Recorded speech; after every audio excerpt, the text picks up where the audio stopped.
Bonjour à tous. Donc, effectivement, je m'appelle Vincent Caillez et je suis climatologue. Alors, il se trouve que je travaille effectivement dans les locaux de la Chambre d'agriculture de la Creuse, mais ça fait quelques années que j'ai étendu mon activité à des espaces, on va dire, un peu plus larges. Et je vous en parlerai au cours de l'intervention. Précédemment, j'étais en poste à Météo France. Mon activité professionnelle pour laquelle je suis rémunéré, c'est du développement agricole, c'est-à-dire de la recherche appliquée, adaptation des pratiques culturelles au changement climatique. Sinon, j'ai aussi une activité scientifique amont où je m'occupe de changement climatique observé, de projection climatique de nature statistique et aussi de redéfinition du climat, mais ça, on n'en parlera pas, c'est un peu trop théorique. Donc aujourd'hui, on m'a demandé de vous parler du réchauffement climatique au niveau local et en particulier de la nécessité de l'étudier pour avoir une anticipation correcte donc, de ce qui est en train de se passer à l'endroit où ça se passe. Donc je le ferai essentiellement par l'intermédiaire du projet AP3C pour adaptation des pratiques culturelles au changement climatique que je mène sur le territoire du Massif central, pour lequel il y a 3 volets. Donc le volet climatique, dont je m'occupe plus particulièrement, qui a été donc l'acquisition de 2 millions et des poussières d'observations, de température, de précipitation et d'évapotranspiration potentielle au pas de temps quotidien. Donc ça fait une grosse base de données. Et à l'aide donc de l'ensemble de ces observations, donc sur un peu plus de 35 ans, d'effectuer des projections donc en compatibilité avec les trajectoires climatiques qui sont réellement observées sur le terrain. Suite à quoi, donc, on a un volet agronomique, puisque bien entendu, je travaille pour des chambres d'agriculture, oui, j'ai oublié de le préciser. Donc, AP3C, c'est un projet qui est managé par le CIDAM, qui est un regroupement de chambres d'agriculture départementales du Massif central. Donc oui, il faut, le climat, c'est que la première étape. Et derrière, donc, il y a un volet agronomique. Donc je ne vais pas m'étendre sur les divers indicateurs agroclimatiques, des sommes de température, des dates de dernière gelée, des choses comme ça, qui ne vous intéressent pas trop. Mais il se trouve que parmi ces indicateurs agroclimatiques, il y en a un qui pourrait vous intéresser, ce sont les bilans hydriques. Et puis il y a un volet systémique, dont je ne parlerai pas aujourd'hui, qui est, à l'aide des 2 premiers volets, qu'est-ce qu'on fait en termes d'évolution, non pas seulement d'une culture, mais d'une exploitation dans son ensemble, voire d'une filière, voire de la profession tout entière. Donc on y va. On va commencer donc par le volet climatique, et puis par cette particularité du projet AP3C, qui est un projet local et qui produit ses propres projections climatiques. D'où une question qu'on se pose immédiatement, est-ce que c'est sérieux ? Étant donné que le changement climatique, c'est un phénomène global, à quoi ça peut bien servir de l'étudier de manière locale ? Mais il se trouve que c'est très sérieux, tout simplement parce que les modèles habituels, physiques du climat, tels ceux qui sont utilisés dans les rapports du GIEC, bien entendu, enfin, entre autres, ils ne sont pas conçus pour représenter ce qui est en train de se passer. Ça peut sembler surprenant, mais je le détaillerai donc derrière.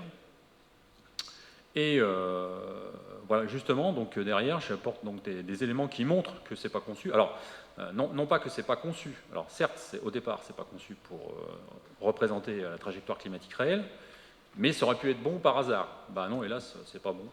Donc, voilà donc les exemples de divergence de trajectoire entre ce qui est observé et ce qui est simulé. Par exemple, en température, donc là, ce sont des évolutions de température moyenne, non, les températures de l'après-midi, mais en moyenne annuelle, et les moyennes saisonnières, donc 5 colonnes. Ce que vous voyez en vertical, ce n'est pas des températures, c'est des évolutions de température, donc en degrés par siècle, ou si vous préférez, en dixièmes de degrés par décennie. C'est sur le plateau de Millevaches, en Creuse, à la Courtine. Les points rouges, ce sont les observations, les tendances réellement observées, donc en ce point. Et les petits traits bleus, ce sont les évolutions de température telles qu'elles sont simulées par un panel de modèles que vous pouvez trouver sur un site, par exemple, le site DRIAS, les futurs du climat. Et en l'occurrence, ce sont les 5 simulations françaises principales de ce site. Il n'y a pas besoin d'être un expert en statistique pour se rendre compte qu'il y a une grosse divergence entre ce qui est simulé et ce qui est observé. Pas sur toutes les saisons, mais nous, en agriculture, on est particulièrement sensible à ce qui se passe au printemps. Au printemps, le changement climatique en température va 3 à 4 fois plus vite en observation qu'en simulation. Et si vous retenez aussi, on peut regarder aussi la valeur annuelle. Si vous voulez retenir qu'une seule chose, on va dire uniquement en moyenne annuelle, le changement climatique observé, il va environ 2 fois plus vite que le changement climatique simulé. Alors ça, c'est une difficulté importante, c'est sur les températures. Mais hélas, il n'y a pas que ce paramètre-là qui pose problème. Et donc, je vous ai concocté un autre exemple, enfin 2 exemples même sur les précipitations. Donc là, j'ai choisi un peu plus loin, donc dans le bassin versant, c'est en Haute-Loire, en Fontane.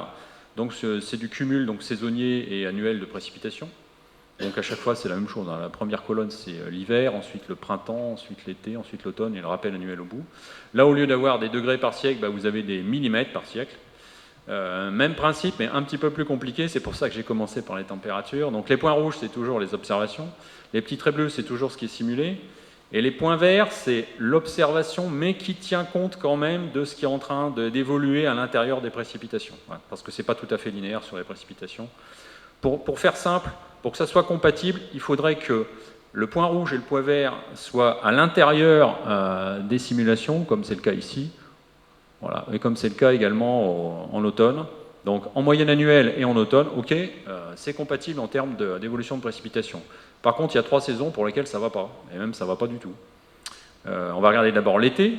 Alors l'été, la majorité des modèles, et c'est un discours qui est même dans la sphère publique, hein, ça vous dit, en été, les précipitations vont diminuer. Oui, effectivement, dans le climat des modèles, les précipitations vont diminuer. Dans la réalité, les précipitations estivales sont en train d'augmenter. Après, il faut se dire, mais quel type de précipitation? Certes, mais en termes de quantité de précipitations, les précipitations sont en train d'augmenter en été. Et pas uniquement à Fontane, je vous donnerai un exemple derrière, et on l'a fait sur l'ensemble du domaine, donc du Massif central. Deuxième exemple de divergence importante et impactante pour vous, peut-être encore plus, parce qu'en été, ça ne recharge pas beaucoup. En été, c'est surtout une problématique agricole, mais non, la deuxième saison où la divergence est importante, c'est l'hiver. Ce qu'on vous dit généralement, c'est qu'en hiver, les précipitations vont augmenter parce que les perturbations vont être plus importantes, etc.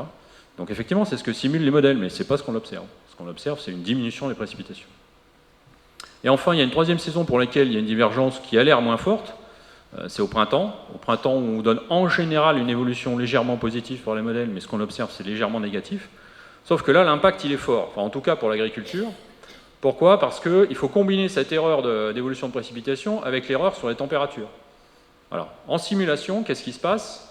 En simulation, on a une évolution lente à la hausse des températures associée à une évolution lente à la hausse des précipitations. C'est parfait tout ça. Hein. Ça fait augmentation de la productivité, etc. Ça permet de créer du stock en agriculture pour ce qui se passe l'été, etc. Voilà. Mais en réalité, ce n'est pas du tout ça. En réalité, on a une augmentation violente des températures associée à une légère baisse des précipitations. Donc certes, vous avez un démarrage très tôt et brutal de la production végétale, donc de l'utilisation de l'eau, mais ensuite c'est rapidement coupé par la sécheresse et par le stress hydrique. Donc voilà, il y a certaines divergences qui ont l'air faibles, mais qui ont un impact fort derrière. Alors pour vous montrer que je n'ai pas fait ça donc uniquement sur un seul point, donc je vous donne un autre exemple un peu plus au milieu de votre bassin versant, la Magnac-Laval en Haute-Vienne. Bon, il se produit à peu près la même chose, hein. Les divergences les plus importantes, c'est en été avec un déficit de précipitation, en hiver avec une divergence de précipitation, en été donc pareil, et puis au printemps on est juste à la limite, mais l'impact est important. Donc ça, c'est température d'un côté, précipitation de l'autre. J'ai pensé vous faire une comparaison avec un paramètre qui est un peu combiné, qu'on appelle, enfin qui comprend plus de choses et qui se rapproche de votre problématique, qu'on appelle le bilan hydrique potentiel. Donc pour ceux qui ne sont pas tout à fait au point là-dessus, le bilan hydrique potentiel, comment ça se calcule? En positif, vous avez les précipitations, et en négatif, vous avez une évapotranspiration de référence, l'évapotranspiration potentielle, qui est l'évapotranspiration d'un couvert végétal herbeux qui ne subit pas de stress hydrique. C'est un truc théorique, mais ça, quand même, c'est très facile à calculer, et ça permet quand même de voir un certain nombre d'évolutions de manière assez facile. Donc là, ce que vous avez représenté, c'est un bilan hydrique potentiel entre mai et septembre, issu d'un modèle, d'un scénario qui est moyen, standard, sur une période donc, de 40 ans, entre 2020 et 2059. Mais ce qu'on vous a représenté sur cette carte, ce n'est pas la moyenne, c'est le décile numéro 2, c'est-à-dire la situation sèche qui se reproduit 2 années sur 10, ou si vous préférez, 1 année sur 5. Alors si vous voulez vérifier, cette carte se trouve dans le dernier rapport qui a été fait par Acclimatera en 2018. Acclimatera, c'est le conseil scientifique climat de la région Nouvelle-Aquitaine. Et j'ai choisi de faire un zoom sur la Creuse, et en particulier sur le point de A1 qui est au centre de la Creuse. Il y a un lycée agricole, c'est pour ça aussi. Donc A1 se trouve à peu près à la limite entre du jaune, je ne sais pas comment vous le voyez, du jaune moyen et du jaune foncé, c'est-à-dire quelque part entre moins 150 et moins 200 mm de bilan hydrique potentiel en année sèche, 1 année sur 5, donc un quintile sec, décile numéro 2, pour le bilan hydrique entre mai et septembre. Retenez, moins 150, moins 200, c'est ce qui est projeté vers le futur. Et là, donc, je vais comparer maintenant avec ce qui se passe vraiment. Alors, je suis désolé, on ne voit pas, ou très mal, enfin si on voit un tout petit peu les observations année après année, donc, que le projet AP3C a retracé donc, entre 1980 et 2015. Mais ce qui est important, c'est de voir l'analyse qui a été faite, donc l'analyse en turquoise, qui est une analyse d'évolution de moyenne, et puis en petit tiret orange, qui est une analyse de décile numéro 2, exactement ce qui a été projeté. Donc c'est bien un bilan hydrique potentiel entre mai et septembre, et là vous voyez donc les évolutions au cours du temps entre 1981 et 2060. Ce qu'on voit, c'est qu'en situation moyenne, en 2020, c'est-à-dire maintenant à une année près, on est déjà au niveau qui a été projeté en quintile sec entre 2020 et 2059, 2060. Donc il y a quand même un problème, parce que le changement climatique, ça ne va pas s'arrêter du jour au lendemain, et hélas, on est plutôt dans une phase d'accélération que de ralentissement. Et si on regarde, si on compare les deux courbes oranges, qui là, effectivement, c'est le même phénomène, c'est-à-dire c'est l'année quinquennale sèche, et on se trouve actuellement vers moins 280, moins 300 mm en situation actuelle, alors que ce qui est projeté vers le futur, donc ça serait beaucoup moins sévère, ce qui est une absurdité dans le cadre du changement climatique. Dans le cadre du phénomène du changement climatique, il y a une inertie importante, etc. Donc ça, ce sont des exemples qui vous montrent qu'on ne peut pas utiliser de manière opérationnelle ces projections climatiques, alors que, hélas, c'est utilisé à peu près partout. Ce que je viens de vous dire, vous pourriez donc douter d'une parole comme ça, qui pourrait être celle d'un climatologue local, singulière, voilà, bref, c'est moi qui raconte ça et personne d'autre le raconte. Alors je tiens à préciser que les projections type GIEC sont utilisées dans à peu près tous les plans climat-énergie territoriaux, tous les schémas régionaux climat-air-énergie, etc., type de plans régionaux, locaux, etc. Mais il y a quand même, parmi les exceptions, il y a le plan climat-énergie territorial de la Creuse, puisque donc il y a de ça quelques années, suite à une intervention assez vigoureuse vis-à-vis du bureau d'études qui était chargé de faire ce plan climat-énergie territoire, donc ils ont bien voulu intégrer le changement climatique tel qu'il se produit réellement sur le terrain. Bref, parenthèse, remerciement vis-à-vis du conseil départemental de la Creuse.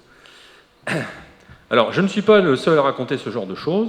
Je vous ai mis deux références sur lesquelles vous pouvez vérifier que, effectivement, c'est bien la position de la communauté. La première référence, c'est une référence qui a l'intérêt d'être en français, accessible en ligne, c'est le livre vert Climator, et puis ça vous montre que ça fait déjà quelques années que ce genre de position a été exprimée.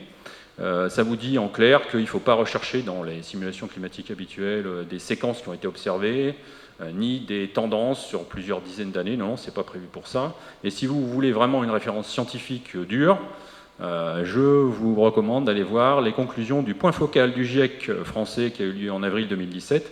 Alors un point focal du GIEC, c'est un rassemblement de l'ensemble des scientifiques en France, donc là, qui ont contribué, ou qui contribuent de près ou de loin au rapport du GIEC, et en particulier dans le document qui a été envoyé au secrétariat général du GIEC. C'est en anglais, mais je vous ai fait la traduction en français, je vais vous le lire en intégralité. Dans le contexte émergent des services climatiques, de l'utilisation des modélisations climatiques, le rapport AR6, c'est-à-dire le futur rapport du GIEC qui va sortir en 2021-2022, devrait prendre position au sens de insister sur les restrictions d'usage des projections climatiques habituelles de niveau régional pour la conception de mesures d'adaptation. Alors ça, en langage moins diplomatique, ce que ça veut dire, c'est, s'il vous plaît, arrêtez d'utiliser nos projections climatiques pour imaginer des mesures d'adaptation de niveau régional, parce que ce n'est pas conçu pour ça. Donc voilà, il s'agit de la position de la communauté, ce n'est pas une position singulière, mais hélas, cette position, elle arrive difficilement vers les décideurs publics et vers les gens qui sont chargés de mettre en musique opérationnellement donc les politiques d'adaptation. Je tenais à faire un point spécifique là-dessus. Donc là, ce que je viens de vous expliquer, c'est voilà ce qu'il ne faut pas utiliser. Et ce qu'on utilise, hélas, à peu près partout. Oui, mais est-ce qu'on peut utiliser quelque chose alors ?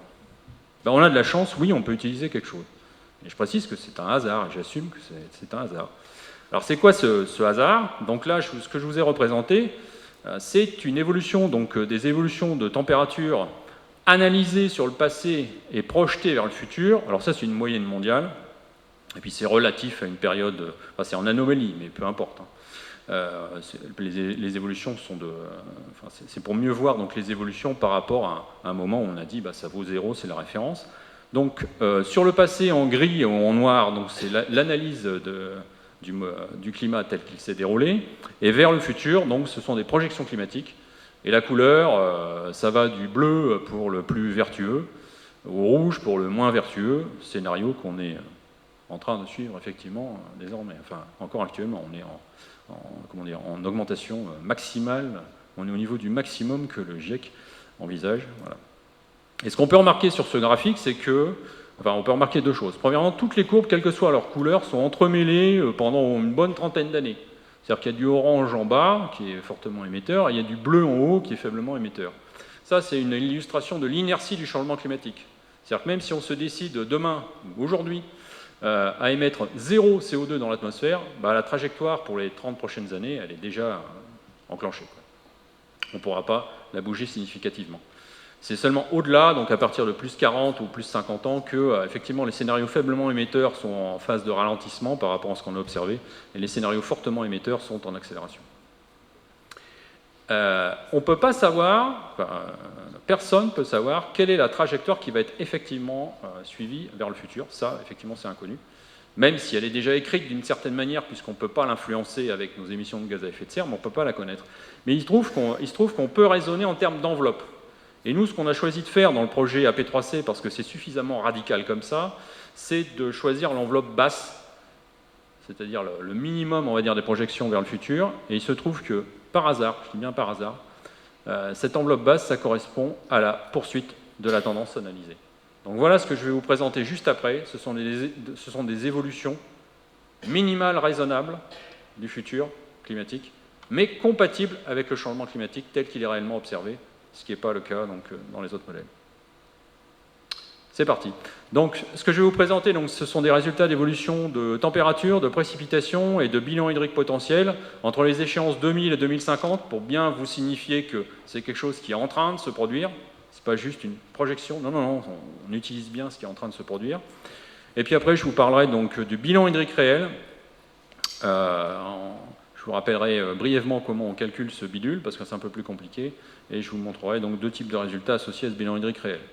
Alors on y va pour les évolutions climatiques annuelles et saisonnières. On va commencer par les températures, parce que c'est le plus simple en général. Ça prête le moins à conséquence finalement pour votre secteur. Donc là, à chaque fois, ça sera pareil. Ça sera d'abord annuel et puis ensuite saison par saison. Donc là, en évolution annuelle en 50 ans, entre 1,8 et 2 degrés. Si vous préférez, ça fait 4 degrés par siècle ou 4 dixièmes de degrés par décennie. Et c'est à peu près uniforme donc, sur le Massif central. Ça, c'est ce qui est observé et c'est compatible donc, vers le futur avec ce qui est réellement observé. Saison par saison, donc le printemps, à gauche. Le printemps, c'est la saison où, en moyenne, sur le Massif central, l'évolution de température est la plus rapide. Mais souvenez-vous de ce que je vous avais montré sur la courtine. Voilà, c'est la saison sur laquelle ça évolue le plus vite.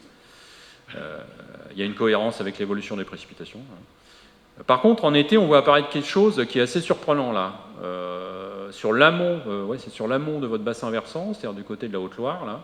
On a une zone où l'évolution de température, elle est très faible, et même ponctuellement, elle peut être légèrement négative, alors que ça aussi, c'est contraire à ce qu'on vous raconte partout. On vous dit en été, c'est là où les températures vont évoluer le plus vite. Eh bien, pas partout. Et justement, sur le territoire qui vous intéresse, non, il y a des zones où ça évolue très peu, mais il se trouve que pour bien comprendre cette évolution, il faut la mettre en cohérence avec celle des précipitations, donc je vous en parlerai au moment où je vous montrerai donc, celle des précipitations. L'automne, sur votre gauche, donc il ne se passe rien de particulier, et puis à la limite on aurait pu prendre les modèles classiques, puisqu'en automne, que ce soit en température ou en précipitation, finalement ils sont bons, par hasard.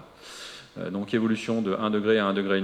Par contre en hiver, à nouveau, chose surprenante, alors qu'on vous dit partout qu'en hiver c'est là où les températures évoluent le moins vite, eh bien non, à peu près au même endroit que l'été ça évolue presque pas, là en hiver, vous avez à peu près la même zone où ça évolue très rapidement, 3 degrés en 50 ans, ça fait 6 degrés par siècle, ou 6 dixièmes de degrés par décennie. Mais il se trouve que là, l'explication, elle est purement thermique, donc je vais vous la donner tout de suite. Et je peux vous la donner parce que ça a été analysé sur l'Europe de l'Est par les modèles physiques du climat à une échelle relativement grande, et il s'agit de la disparition assez rapide de la couche neigeuse hivernale. Donc vous remplacez le blanc de la neige par le vert de l'herbe ou le marron du sol, Et ça fait que ça se réchauffe. Et ça désagrège encore plus vite la couche de neige, etc. Donc voilà pourquoi on est en pleine tendance, en forte tendance donc, de température à la hausse en hiver sur ce genre de zone. Et on en a un effet léger donc, sur le plateau de Mille Vaches en Creuse. Voilà. Donc ça, c'était la température. Maintenant, je passe aux précipitations. Donc en millimètres en 50 ans, donc entre 2000 et 2050, donc entre moins 90 et plus 50 mm. Mais quand on parle de précipitation, là, il faut impérativement mettre à chaque fois l'incertitude statistique associée. Autant sur les températures, maintenant, le signal est tellement clair que si on ne parle pas d'incertitude, c'est pas grave. Autant en précipitation, oui, même en description de ce qui se passe, il faut quand même mettre de l'incertitude statistique. L'incertitude statistique est de plus ou moins 75 mm. Donc en fait, il ne se passe rien sur la zone, sauf quelque chose qui sort de votre zone d'intérêt, là, ce qui est le bassin de Brive et puis le Lot, là, on est en évolution négative de précipitation, et puis si on va sur le sud-ouest, après, c'est encore plus fort. Mais on peut considérer que sur une bonne partie du Massif central, l'évolution du cumul annuel de précipitation, elle est négligeable. Et c'est une chance, il faut en profiter. Par contre, de manière saisonnière, là, c'est pas la même chose. Le printemps, le printemps, en cohérence avec l'évolution rapide des températures, vous avez une diminution qui est sensible. C'est la saison sur laquelle la diminution des précipitations est le plus sensible.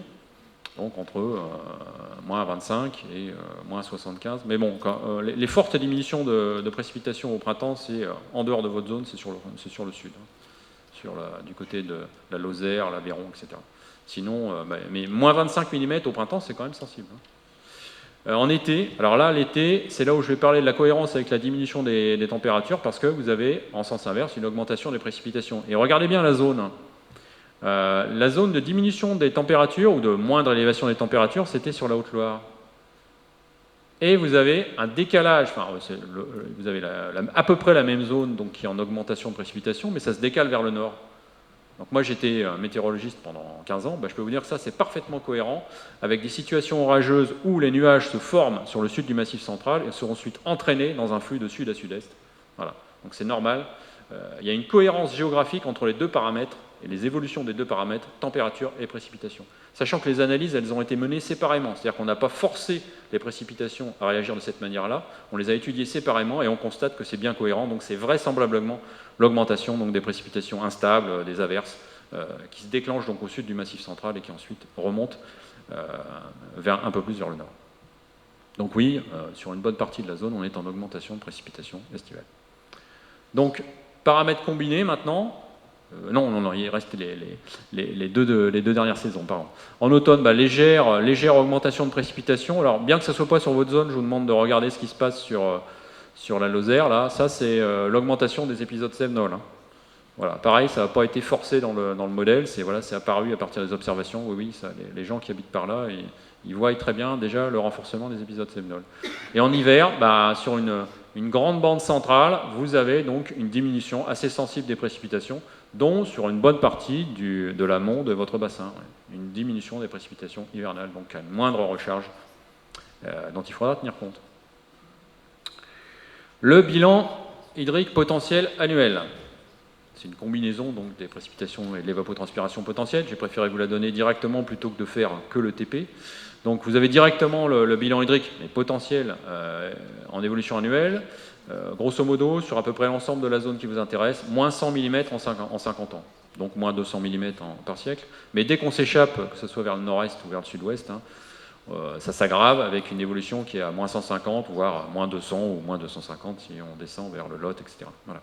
Donc on est, certes, c'est en diminution, mais on est plutôt une zone favorisée, en tout cas sur l'amont du bassin. Ça descend pas trop vite, ce bilan hydrique potentiel annuel. De manière saisonnière, qu'est-ce que ça donne ? Le printemps, le printemps, en cohérence avec l'évolution des températures et des précipitations, c'est la saison sur laquelle ce bilan hydrique potentiel chute le plus rapidement. Voilà. Donc on en est à moins 50 ou moins 60 mm de bilan hydrique potentiel, donc sur une bonne partie du bassin versant, en tout cas sur l'amont. En été, par contre, vous avez, donc, vu que vous avez une augmentation des précipitations, vous avez une zone sur laquelle il n'y a pas d'aggravation, il y a même une légère amélioration du bilan hydrique potentiel, centré sur la Haute-Loire, le Cantal, le Puy-de-Dôme, etc. Voilà. Bien entendu, quand on s'échappe de cette zone avec les averses orageuses donc, qui augmentent, vous avez des diminutions sensibles en été, on est bien d'accord. Mais ça fait partie de votre zone d'intérêt, donc il faut bien tenir compte du fait qu'en été, il y a une augmentation du bilan hydrique, il y a une amélioration du bilan hydrique potentiel. Automne et hiver, je vais passer très vite parce qu'on est en augmentation très faible, non significative. Voilà, pas d'évolution très sensible du bilan hydrique potentiel en automne et en hiver. Donc maintenant,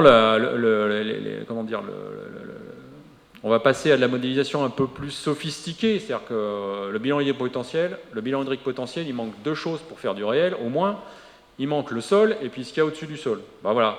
Donc là, on a mis une culture. Alors comme on est sur le massif central, puis il faut bien commencer par quelque chose. La culture, là, c'est de l'herbe tout le temps. Voilà. Et les types de sols, à dire d'experts, on a choisi 4 types de sols qu'on a appliqués partout. On n'a pas choisi telle station, tel type de sol. Non, pour toutes les stations que vous avez vues sur la carte, on a pris les 4 types de sols qui comportent 45, 75, 120 et 180 mm de réserve utile. Ça va du sol superficiel au sol très profond. Avec un modèle qui dit à 2 réservoirs, c'est-à-dire vous avez un réservoir facilement utilisable, qu'on dit parfois réservoir de surface, mais bon, il faudra mieux dire un réservoir facilement utilisable, qui peut être utilisé, c'est le premier chiffre, le plus gros, qui peut être utilisé entièrement par la végétation sans stress hydrique. Par contre, dès que vous avez vidé ce réservoir facilement utilisable et que vous rentrez dans la réserve de survie, le deuxième chiffre, là, il y a un stress qui est progressif. Alors, je vous ai mis la formule, mais ce qu'il faut retenir, c'est que si vous êtes à la moitié du réservoir de survie, vous avez un stress hydrique de 50%. Si vous êtes à 80% du réservoir de survie, vous avez un stress hydrique de 80%. Voilà, c'est linéaire. Et ce que ça donne, donc ça, c'est calculé jour par jour, bien entendu. Et ce que ça donne, ça donne 5 indicateurs jour par jour. Il y en a 4 qui sont a priori agricoles et qui ne vous intéressent pas trop. C'est le niveau dans la réserve facilement utilisable, le niveau dans la réserve de survie, l'évapotranspiration réelle, qui tient compte du stress hydrique, et aussi la valeur de stress hydrique en pourcent. Il y en a un qui, nous, en agriculture, ne nous intéresse pas beaucoup, mais qui, vous doit vous intéresser un peu plus, et qu'on calcule aussi parce qu'on en a un petit peu besoin quand même. C'est l'écoulement, enfin ce que nous on appelle l'écoulement, mais qui est plutôt un débordement donc, du sol, parce que nous on ne s'intéresse pas de savoir si ça va en surface, en profondeur, etc. En fait, c'est tout ce qui déborde du sol. Donc voilà, donc on a ces indicateurs, donc 5 indicateurs par jour, et là je vais vous présenter donc deux possibilités de représentation de l'évolution de ce bilan hydrique. Par exemple, un diagramme hydrique annuel, donc là je vous ai choisi la station de Limoges, en Haute-Vienne, avec un sol 75 mm, c'est pas très profond, un climat type actuel, 2020. En haut, ce que vous avez, alors l'écoulement, il a lieu donc habituellement en année moyenne, donc à la fin d'automne et puis jusqu'au début du printemps. Le niveau de la réserve facilement utilisable, il est assez rapidement entamé, puis il arrive à des niveaux extrêmement faibles l'été, mais c'est une année moyenne, hein, c'est pour ça qu'on n'arrive pas à zéro. Par contre, la réserve de survie, vu que c'est d'abord le réservoir facilement utilisable qui est utilisé, la réserve de survie, elle est entamée plus tard. On arrive à des valeurs donc, très très basses, donc de stress hydrique fort, et ça remonte plus tard que la réserve facilement utilisable, parce que ce genre de modèle est rechargé par le haut ou par le réservoir facilement utilisable. Voilà, c'est un diagramme. Alors pour voir l'évolution, il faudrait superposer des climats 2020, 2030, 2040, 2050, etc. J'ai choisi de vous calculer quelques indicateurs annuels sur lesquels on va voir ces évolutions. Donc un bilan hydrique annuel donc, sur la station de Felletin, au sud du département de la Creuse, avec un sol le même que celui que vous avez vu précédemment, 75 mm, c'est pas très profond. 4 échéances. Alors là, je vais prendre le temps de spécifier les échéances. 1981, on peut considérer qu'à l'époque, le changement climatique était négligeable. Échéance 2000. Échéance 2000, ça correspond à très peu de choses près à la normale officielle 1981-2010. Pourquoi ça ? Parce que lorsque vous faites une moyenne trentenaire, alors voilà, ce qu'on vous dit, c'est le climat actuel, on fait des moyennes sur 30 ans, et puis on vous dit, voilà, ça c'est le climat, c'est la normale. Hélas, lorsqu'on fait ce calcul de moyenne, on trouve certes une moyenne des valeurs, mais ce qu'on oublie souvent, c'est qu'on fait aussi une moyenne du temps. Alors tant que le climat est stable, c'est pas bien grave, hein, soit au début ou à la fin de la période, c'est pas grave. Mais quand le climat est en évolution rapide, en particulier sur les températures, le fait de faire une moyenne du temps, c'est impératif. Donc là, cette normale 1981-2010, elle est centrée sur 1995. Donc moi que j'ai arrondi à 2000 par facilité, mais c'est quand même 24 ans plus tôt que maintenant. Donc le vrai climat de maintenant, c'est la troisième colonne, espérance climatique, le climat type 2020. Et puis donc je vous ai mis en quatrième colonne la dernière donc, échéance de nos projections 2050. 4 indicateurs annuels, la somme des écoulements, uniquement en année moyenne, mais bien entendu, je dispose de toutes les données et on pourrait vous sortir une année décennale sèche, décennale humide, enfin ce que vous voulez. Là, c'est la moyenne pour que ça soit simple. La somme des écoulements, c'est-à-dire ce qui déborde des sols agricoles. La somme des déficits d'évapotranspiration, c'est-à-dire ce que la plante, l'herbe, aurait bien aimé utiliser, mais qu'elle n'a pas pu parce qu'elle était déjà en stress hydrique. Troisième indicateur, le niveau de stress hydrique maximal en année moyenne, où est-ce que ça se situe, enfin à quel pourcentage ça se situe. Et puis quatrième indicateur, la date de ce stress hydrique maximal en moyenne. Et on va regarder uniquement la dernière colonne qui est l'évolution donc relative entre le début et la fin, donc sur 70 ans. Et ce qu'on voit, c'est qu'il y a une diminution des écoulements d'un tiers. Voilà. Une augmentation d'un tiers des déficits d'évapotranspiration. Comment est-ce qu'on pourrait utiliser d'ailleurs ces deux lignes? On pourrait les utiliser en disant, admettons qu'à partir de maintenant, on veuille irriguer tout le temps. Ça veut dire que vers 1980, sur les 420 mm de trop, on en aurait pris, je sais pas, à peu près un tiers, un peu plus. Tandis qu'en climat actuel, déjà, c'est plus de la moitié. Et en 2050, on prendrait les trois quarts, quoi. Donc, dans ce cas-là, on aurait encore suffisamment d'eau pour irriguer tout le temps. Mais il y a des zones un peu plus sèches, vers l'aval de votre bassin versant, où là, non. Mais si vous souhaitez tout irriguer à partir de maintenant, déjà, il n'y a plus assez d'eau, quoi. Je dis bien 100% d'irrigation toute l'année, hein, voilà, pour à chaque fois qu'il y ait le potentiel maximal du végétal. C'est juste théorique. Hein. C'est juste théorique. Ensuite, le stress hydrique maximal, donc il était déjà fort en 1980 parce que le sol était relativement léger, donc 43%, désormais on commence à plafonner, donc on arrive à un peu plus de 50%. Par contre, même si ça plafonne, il y a quelque chose qui ne plafonne pas, c'est la précocification de ce stress hydrique maximal, et ça c'est une difficulté pour l'agriculture, mais je suppose aussi que ça peut se retrouver sur l'utilisation de l'eau derrière. Voilà. Donc ça c'était sol pas très profond sur le sud de la Creuse, comparé à un sol très profond, on en a quelques-uns de sols profonds, au nord de la Creuse, donc je ne vous redétaille pas tout, mais on va regarder simplement les évolutions relatives. Somme des écoulements, un tiers en moins, ça a l'air d'être une constante, en tout cas en Creuse. Alors peut-être à l'aval du bassin versant, le pourcentage évolue un peu, mais voilà, en 70 ans, un tiers d'écoulement en moins. Par contre, la somme des déficits d'évapotranspiration, là ça augmente à presque facteur 2,5, quoi. Qu'est-ce que ça veut dire ces deux premières lignes? Ça veut dire que lorsque vous passez de sol léger à sol profond, vous avez un avantage parce qu'il y a plus d'eau dans le sol. On est d'accord? Mais que cet avantage relatif, il diminue vers le futur à cause du changement climatique. Voilà. Certes, il y aura toujours un avantage à avoir un sol profond par rapport à un sol léger, mais de plus en plus souvent vers le futur, même avec un sol profond, vous allez avoir des problèmes sérieux de stress hydrique, et la preuve, c'est la troisième ligne. On était dans les stress hydriques maximum assez faibles dans les années 80, et d'ici à 2050, on rattrape presque le niveau de stress hydrique maximal des sols légers. Et quant à la date du stress hydrique, ça évolue de la même manière, c'est-à-dire qu'on gagne 3 semaines de précocification également donc, pour ce type de sol. Voilà, donc si vous voulez plus d'informations, déjà je répondrai volontiers à vos questions. La documentation climatique, elle n'a pas été déposée en salle, je crois qu'elle a été donnée dans la plupart de vos sacs. Là. J'en ai encore quelques-uns en réserve dans mon cartable si ça vous intéresse. Plein d'informations sur le site web du projet AP3C. Vous pouvez également me contacter, je vous ai laissé mon adresse mail de la Chambre d'agriculture de la Creuse. Et puis il me reste à vous remercier de votre attention.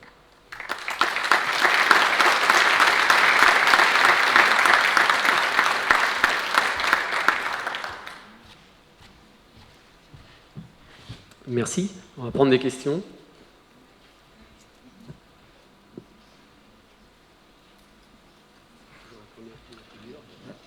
Alors, oui, pour les questions, je vous demanderai de vous présenter puis de vous mettre debout.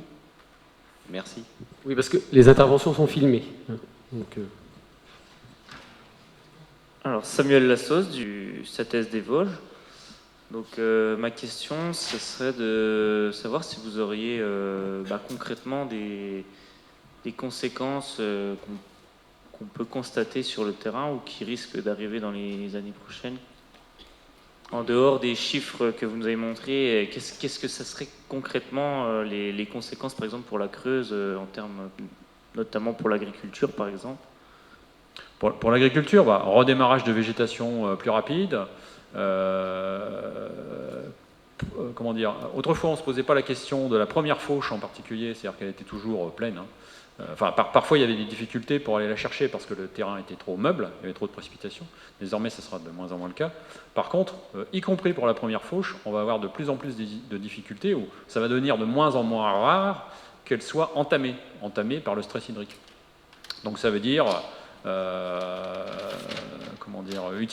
faire très attention au suivi du bilan hydrique du sol pour aller récupérer l'herbe quand c'est possible et juste avant qu'elle stresse. D'ailleurs, c'est pour ça que depuis cette année, on se fait des bilans hydriques réels tactiques, c'est-à-dire de la situation réelle du département, donc sur une dizaine de points sur la Creuse, pour dire attention, là, on arrive dans le stress hydrique fort d'ici à 3-5 jours, etc. Donc si vous voulez une plante qui n'a pas commencé à avoir un stress hydrique, il faut y aller maintenant pour faucher.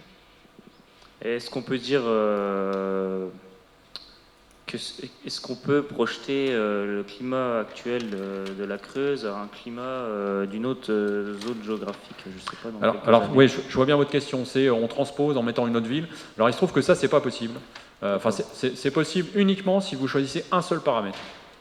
Le paramètre, par exemple, température. Oui, effectivement, ça, on peut transposer d'une ville à l'autre. Et on peut faire un décalage vers le sud, en latitude. Alors, pour les saisons de pousse du printemps et de l'été, le décalage, il est de l'ordre de 150, voire 200 km tous les 10 ans vers le sud, à altitude constante. Mais le régime de précipitation n'est pas le même. Donc, dès que vous mélangez deux paramètres, ça ne marche plus. C'est pour ça que moi, je ne l'utilise pas. Merci.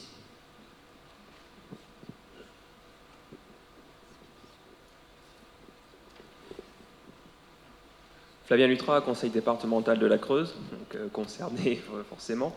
Qu'est-ce qui est préconisé au niveau de la Chambre, justement, en termes de pratiques pour l'agriculture dans les années à venir, pour que les agriculteurs s'adaptent justement à cette évolution, en termes d'utilisation des végétaux et derrière l'utilisation de l'eau aussi? À ma connaissance, il n'y a pas de préconisation de la Chambre d'agriculture de la Creuse. Et en ce domaine-là, c'est un domaine qui est, on va dire, à forte connotation politique. Ce sont les élus de la Chambre d'agriculture de la Creuse qui se positionnent. Mais pour l'instant, le projet AP3C n'est pas terminé. On est en train les derniers résultats sont en train d'être sortis cette année. En particulier, le volet systémique, justement, avec évolution des fermes dans leur ensemble, évolution des filières, ça vient juste d'être abordé.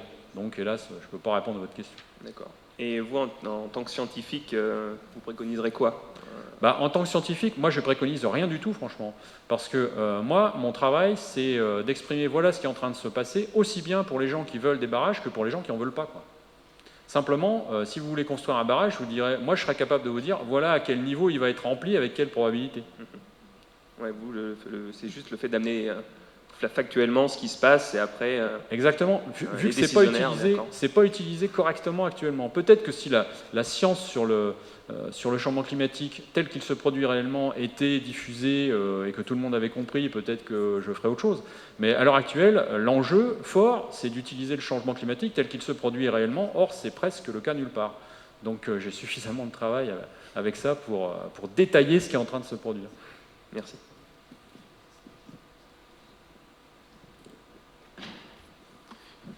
Benoît Caudrin au département d'Indre-et-Loire. Je voulais savoir si vous aviez connaissance, j'imagine que oui, d'un réseau de scientifiques qui travaillent sur les mêmes hypothèses que les vôtres, parce que vous nous dites qu'effectivement, partout, on utilise des données qui ne sont pas faites pour ça.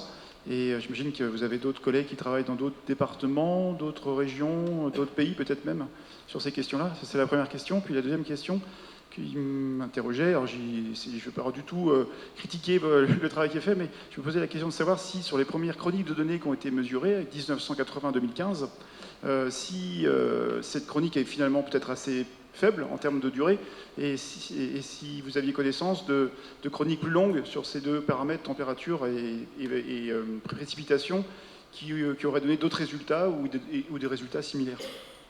D'accord, je vais d'abord répondre à la seconde question. Il se trouve que lorsque vous faites une analyse d'évolution sur le long terme, en particulier les températures, parce que c'est là que c'est le plus facile à comprendre, il y a une cassure, une rupture climatique qui se produit à la fin des années 70, début des années 80. Donc ça ne sert à rien, et même ça augmente l'incertitude d'aller chercher les données avant 1980. Donc oui, ça existe. On peut toujours dire, voilà ce qui s'est produit entre 1950 et 1980, c'était en légère baisse de température. Ou voilà ce qui s'est produit entre 1920 et 1950, parce qu'on était en légère augmentation de température. Mais jusque-là, c'est-à-dire jusque, on va dire 1980 approximativement, les évolutions qu'on observait étaient en grande partie naturelles. Et depuis, elles sont liées au changement climatique. Alors ça, c'est pas le scrutage de la série en elle-même qui vous le dit, c'est la compréhension des modèles physiques qui nous permet de le dire. C'est-à-dire que lorsqu'on me dit que je ne fais pas de physique, certes, je ne fais pas de physique explicitement, mais j'utilise les résultats de la modélisation physique. Voilà, donc ça, c'est la première remarque. Alors, pourquoi est-ce qu'on utilise actuellement, enfin, pourquoi est-ce qu'il y a autant de scientifiques sur la modélisation physique du climat? Parce qu'on n'en a pas fait le tour.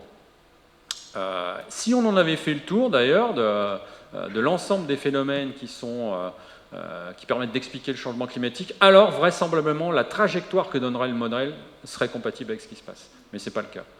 Et on fait des études de prévisibilité, c'est-à-dire et si on améliore nos connaissances dans tel domaine, est-ce que ça va améliorer telle chose, telle chose, telle chose?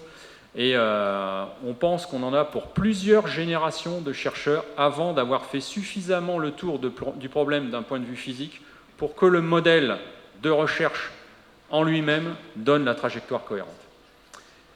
Mais il y a un champ de recherche qui est immense, donc ça justifie le fait qu'il y a plusieurs milliers de personnes qui travaillent dessus. Et moi, quand j'ai participé à la conférence climatique internationale à l'UNESCO qui a eu lieu en juillet 2015, il y avait 2500 climatologues dans l'enceinte, voilà, au niveau mondial.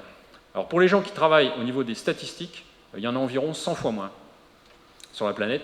Et j'en ai la preuve parce que je fais partie de la communauté des générateurs stochastiques de temps.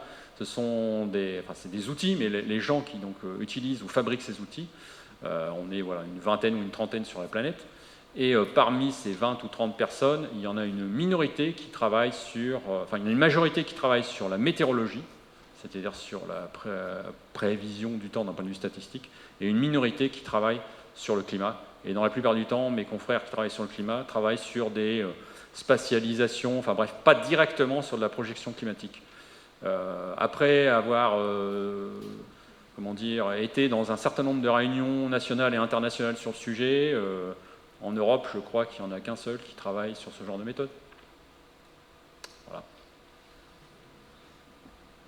Et je n'ai pas entendu parler d'autre chose d'ailleurs.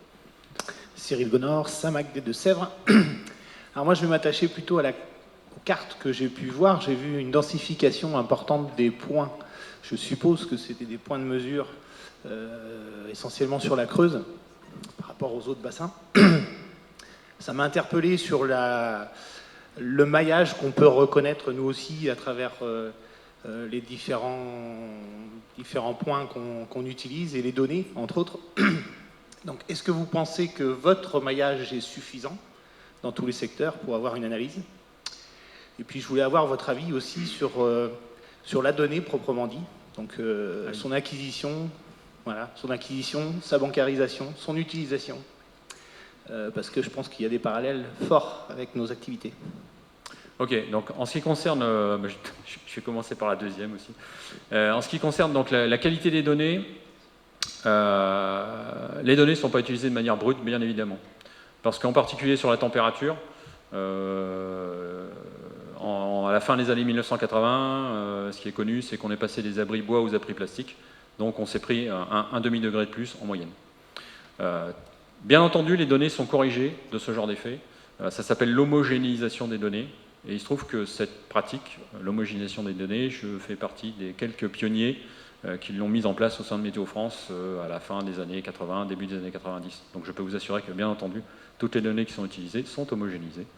Sinon, ça peut donner n'importe quoi, effectivement.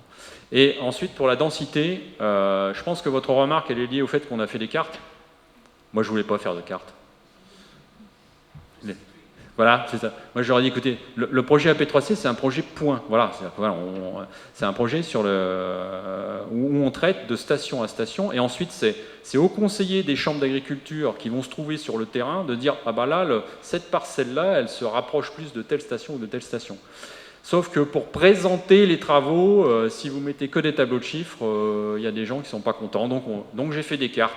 qui sont des cartes bricolées complètement, mais qui ne valent pas grand-chose d'un point de vue... Enfin, voilà, ça prétend pas qu'à tel endroit sur la carte, il se passe telle chose, non. Parce que les valeurs sont spécifiées sur les points. Alors, en ce qui concerne la densité du réseau, qui est beaucoup plus forte en Creuse, c'est une raison très simple, c'est que avant le projet AP3C, donc avant 2015, il y a eu un projet initial pionnier en Creuse seulement, et sur laquelle on avait pris la densité maximale possible des stations, sur laquelle effectivement on pouvait commencer à tracer des cartes, parce qu'avec 20 ou 30 points par département, ça commençait à être propre les cartes. Et lorsqu'on est passé au niveau du Massif central, en Creuse, on a exigé de reprendre tout notre réseau, parce qu'on a dit on ne va pas dégrader notre travail. Donc on a conservé notre hyper-densité sur la Creuse, on a de la chance. Et puis ailleurs, on a pris, selon le département, entre 4 et 8 stations, sachant que ce n'est pas nécessairement des représentatifs de la diversité à l'intérieur du département. C'est aussi représentatif du fait qu'il y a des départements qui ne sont pas impliqués tout de suite dans le projet. Donc ceux qui sont arrivés en deuxième cercle, ben, ils ont moins de points. Voilà. Mais effectivement, le projet AP3C n'est pas cartographique, il est ponctuel. Et ensuite, c'est le travail d'interprétation par rapport à ces points qui sont mesurés et projetés. Donc vous avez une bancarisation nationale, locale, avec des niveaux de validation de vos données différenciés ou c'est... Je ne comprends pas votre question. Je vais faire le parallèle avec nos activités à nous. Ouais. Micro. Alors dans nos activités, effectivement, nous aussi, on bancarise pas mal de données, on en récupère beaucoup sur nos territoires. On se pose toujours la véracité des données qu'on reçoit de tel site, de telle banque de données. Très difficile, bien souvent, d'avoir des données avec des qualifications, je dirais proprement dit, locales, ou sur les interventions.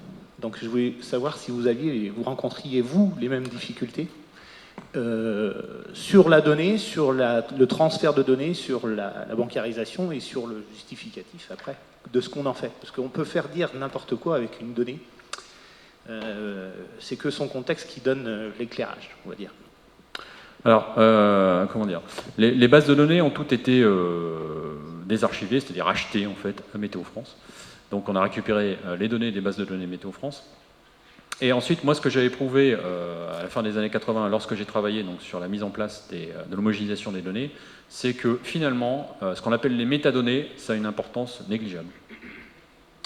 En fait, la méthode en elle-même, que vous sachiez que vous ayez changé d'observateur, que vous ayez changé de thermomètre ou faire telle chose, la méthode en elle-même, lorsque vous travaillez sur des données quotidiennes, c'est-à-dire très nombreuses, permet de vous dire à tel moment, il y a eu tel changement.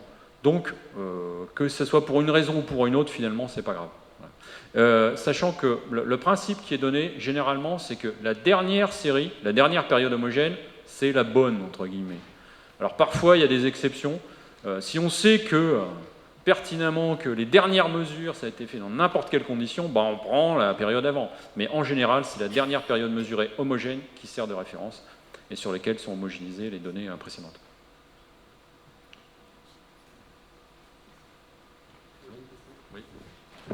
Oui, je voulais vous demander si vous avez des indicateurs par rapport au début de campagne d'irrigation, par exemple, les besoins des cultures. Est-ce que ça a évolué dans le temps? Parce qu'on voyait tout à l'heure, avec un certain nombre de jours, ça avait décalé par rapport au stress hydrique. Et puis la deuxième partie, c'était savoir si, en termes d'irrigation, notamment sur les grandes cultures, s'il y a besoin de plus d'eau pour maintenir les productions à des niveaux qui étaient il y a quelques années. On a très peu travaillé sur les grandes cultures. On a essentiellement travaillé sur l'herbe. Donc, voilà. Par contre, là, la question que vous posez, c'est sur c'est plus de, enfin comment dire, c'est plus du climat ni même de l'agroclimat, c'est de l'agronomie. C'est-à-dire, c'est un réseau de mesures de pratiques agricoles. Alors ça, effectivement, on n'en a pas été chargé. Alors, théoriquement, avec les chiffres que j'ai donnés sur l'évolution de l'évapotranspiration potentielle, d'évapotranspiration non satisfaite et de l'écoulement, vous pouvez vous dire que si vous voulez maintenir le même niveau d'irrigation, ou pire, si vous voulez maintenir le même niveau de satisfaction des besoins hydriques, ça va fortement se dégrader au futur. Là, je n'ai pas besoin de regarder culture par culture. Hein. Voilà. Mais je ne peux pas répondre sur le blé à tel endroit et je sais pas quoi, le maïs à tel endroit. Ce que je peux dire, c'est que, alors je ne sais pas si ça répond à votre question, mais Il y a des zones où finalement ça ne se pose pas trop la question d'irrigation. Pour le maïs par exemple, c'est tout ce qui est moyenne montagne. En particulier du côté du sud du Massif central, pas totalement au sud, mais du côté de la Haute-Loire, on a désormais des cultures de maïs quand le terrain est suffisamment, quand il y a suffisamment de profondeur de sol, qui montent jusqu'à 1200-1300 mètres et qui ne sont pas irrigués. Pourquoi? Parce qu'il pleut suffisamment là-haut. Et en plus, vu que l'été, vous avez une augmentation des précipitations observées, et ben effectivement, vous avez des cultures donc, qui se développent. Et en plus, le maïs, il a une meilleure efficience de l'eau que l'herbe. Donc si vous voulez la même quantité de fourrage non irrigué dans ce cas-là, avec de l'herbe, il faudrait utiliser plus d'eau. Donc vous voyez, les problématiques d'irrigation, c'est complexe. Hein. Merci. Moi, je vais poser une petite question par rapport à l'inquiétude qui a été posée par Monsieur le Vice-président et ses services là, sur les inquiétudes en termes de ressources futures sur le département. Est-ce que l'étude que vous avez menée a été utilisée ou serait utilisée pour le je sais pas, départemental d'eau potable qu'on évoquait, ou est-ce qu'il faudrait aller au-delà encore en termes d'analyse? Moi, ce que je sais, c'est qu'on m'a demandé de présenter donc, mes travaux brièvement lors du dernier je sais pas comment ça s'appelle, séminaire sur l'eau, mais c'est pas celui qui a eu lieu la semaine dernière, hein, celui qui avait eu lieu quelques mois précédemment. Hein. Il y en a eu un au même endroit au lycée agricole d'Ain, donc oui, je l'ai présenté. Savoir si les données sont utilisées ailleurs. Donc historiquement, dans le plan climat, énergie, territoire de la Creuse, il y a de ça 4-5 ans, oui. Sinon, moi, j'en ai pas entendu parler. On a eu quelques contacts dans le Puy-de-Dôme, où il y a effectivement des associations environnementales qui veulent utiliser nos données. Mais il y a un problème de positionnement, c'est que lorsque vous utilisez ce genre de données, d'une certaine manière, vous dites, bah oui, mais les autres données que plein d'autres personnes utilisent, elles ne sont pas bonnes. Donc ça restreint beaucoup l'utilisation de nos données, même si ce sont les seules qui sont compatibles avec ce qui se passe.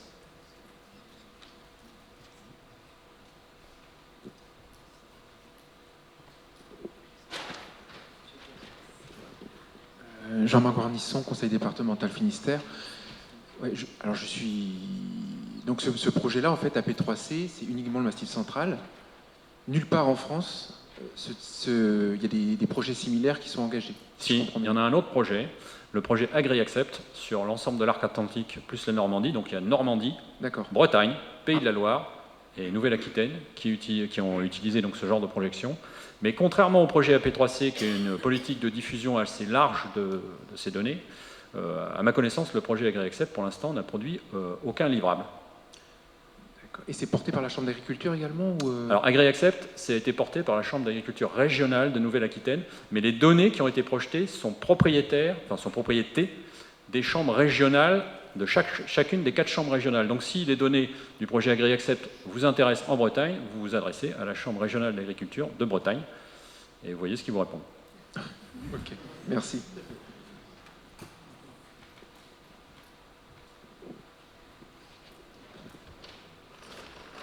Alain Langlais, sa thèse Sarthe. Donc moi c'est une question plus générale. Donc c'est sur le hiatus entre les projections du GIEC et ce que vous faites en constat. Donc effectivement, on est tenté de penser plus la température augmente, plus il y a d'évaporation, plus il y a de pluie. Or, il y a un constat réel que ça ne fonctionne pas totalement comme ça. Est-ce qu'il y a des hypothèses sur le fait que le réel ne corresponde pas aux hypothèses émises par le GIEC? Déjà, les modèles GIEC n'étaient pas conçus pour ça. Mais c'est vrai que très récemment, j'ai eu connaissance de travaux qui commencent à s'intéresser à ce genre de questions, c'est-à-dire en particulier sur la saison du printemps. Qu'est-ce qui se passe au printemps pour que ça soit aussi divergent?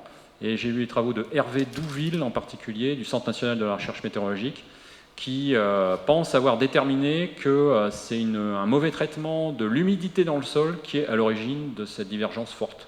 C'est-à-dire que les modèles, en général, sur une bande de latitude moyenne nord, voient un sol bien trop humide par rapport à ce qu'il est en réalité. Or, si le sol est humide, il peut évaporer, donc les températures n'évoluent pas trop, tandis que si le sol est sec, ce qui est le cas en réalité, les températures peuvent monter beaucoup plus vite. Et a priori, c'est très délicat de forcer un modèle. Il ne faut surtout pas le faire, d'ailleurs. C'est-à-dire qu'un modèle climatique, physique classique, il a des observations uniquement à son échéance de démarrage, et en général, c'est 1750. Après, il ne faut pas essayer de mettre d'autres observations à l'intérieur, parce que ça fait vibrer le modèle pendant un certain nombre de dizaines d'années. Donc ces modèles ne sont pas recalés par rapport aux trajectoires, non pas parce qu'ils sont nuls, mais parce que ça ne peut pas fonctionner de cette manière-là. La seule chose qu'on peut faire évoluer en continu, c'est la teneur en gaz à effet de serre, parce que la contrainte, elle est molle, si vous voulez. Tandis que si vous forcez des observations, c'est un peu comme si vous mettiez des pics dans un ballon de baudruche, là. Quand vous relâchez les pics, si ça n'a pas explosé, ça vibre longtemps. Ben voilà, c'est l'image. Donc voilà pourquoi il ne faut pas s'attendre, avec ce genre de modèle, à une description de trajectoire 2 siècles après qu'on ait mis les observations, quoi. Ce serait miraculeux que la trajectoire, ça soit la bonne. Donc il faut vraiment qu'on ait fait l'ensemble, le tour du problème du changement climatique pour que les trajectoires actuelles correspondent directement à ce que ce genre de modèle donne. Voilà.